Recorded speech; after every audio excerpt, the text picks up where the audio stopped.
Magical costume वाला। कहीं एक गांव था जहां के लोग राजी खुशी रहते थे। चिंता या दुख का साया तक उस गांव में नहीं पड़ता था। सब मिलजुल कर भाईचारे के साथ रहते थे। ना कोई मनमुटाव, ना कोई शिकवा। पर एक दिन वहां ऐसा कुछ हो गया कि लोगों की नींद ही उड़ गई और वो चिंता से घिर गए।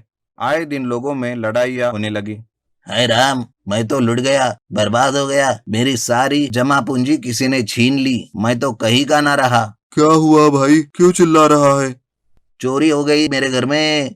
मेरा सारा सामान कोई चुरा कर ले गया। मैं नहीं मानता, ऐसा हो ही नहीं सकता।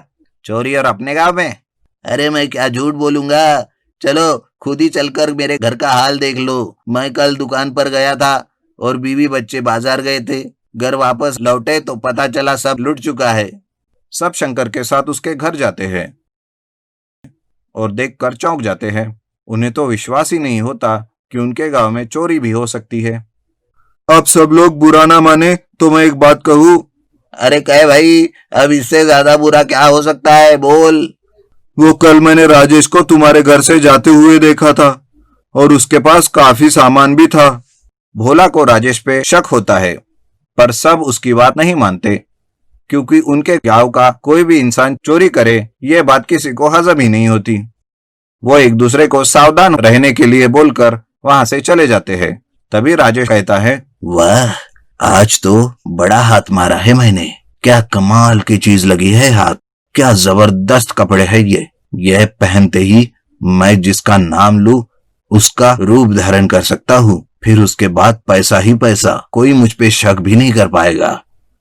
बस जिस गांव में भी जाऊं वहां के लोगों को नाम जान लूं, बाकी का काम तो ये मैजिकल कॉस्ट्यूम ही कर देगा। हे भगवान, ये क्या चल रहा है अपने गांव में। कल शंकर के यहाँ तो आज मेरे यहाँ चोरी हो गई। मैं तो पूरी तरह से लूट गया।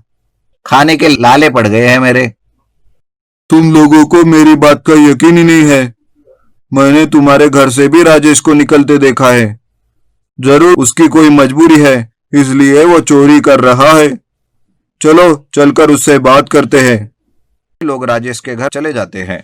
वहां जाके पता चलता है कि वो तो 4 दिन से बीमार है, उठ भी नहीं पा रहा।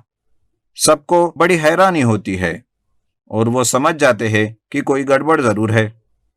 सब मिलकर एक प्लान बनाते हैं।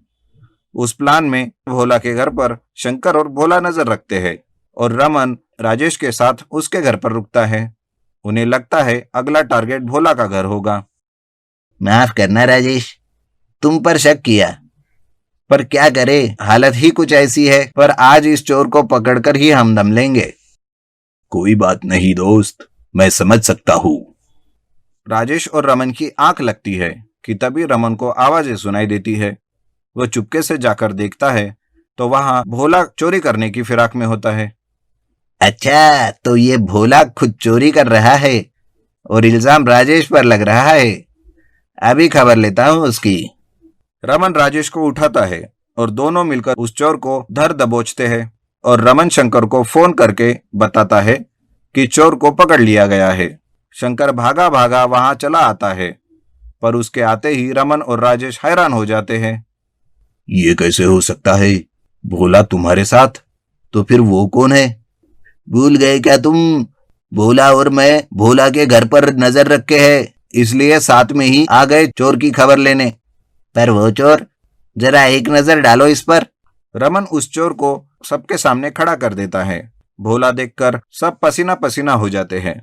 भोला, कहीं तेरा कोई जुड़वा भाई तो नहीं जो कुंभ के मेले में खो गया था? कुंभ के मेले में जाऊंगा तब खोएगा ना। मुझे नहीं पता ये कौन है, तुम इसी से पूछो। चारों मिलकर उस नकली भोला की जमकर पिटाई करते हैं। तब जाकर वो मुंह खोलता है। चोर कहता है, रुको रुको, मैं तुम्हें सब बताता हूँ। मेरा नाम मंगलू है, मैं एक चोर हूँ। इस गांव में आने से पहले मैंने जहाँ चोरी की वो एक जादूगर का घर था। वहां से मुझे ये मैजिकल कॉस्ट्यूम मिला, जिसे पहनते ही मैं जिसका नाम लूंगा ठीक उसी के जैसे दिखने लगूंगा। इसलिए इसके सहारे मैंने पहले ही राजेश का फिर भोला का रूप लिया और चोरियां की, ताकि मुझ पर कोई शक ना करे। पर आप लोगों के आपसी समझदारी ने मुझे पकड़वा ही लिया। सब लोग उसकी और थोड़ी धुलाई करते हैं और बाद में उसे जादूगर का पता पूछकर उस मैजिकल कॉस्ट्यूम को उस जादूगर को वापस कर देते हैं ताकि और कोई उसका गलत इस्तेमाल ना कर सके। और हाँ, उस चोर से चोरी किया हुआ सामान भी वो वापस ले लेते हैं।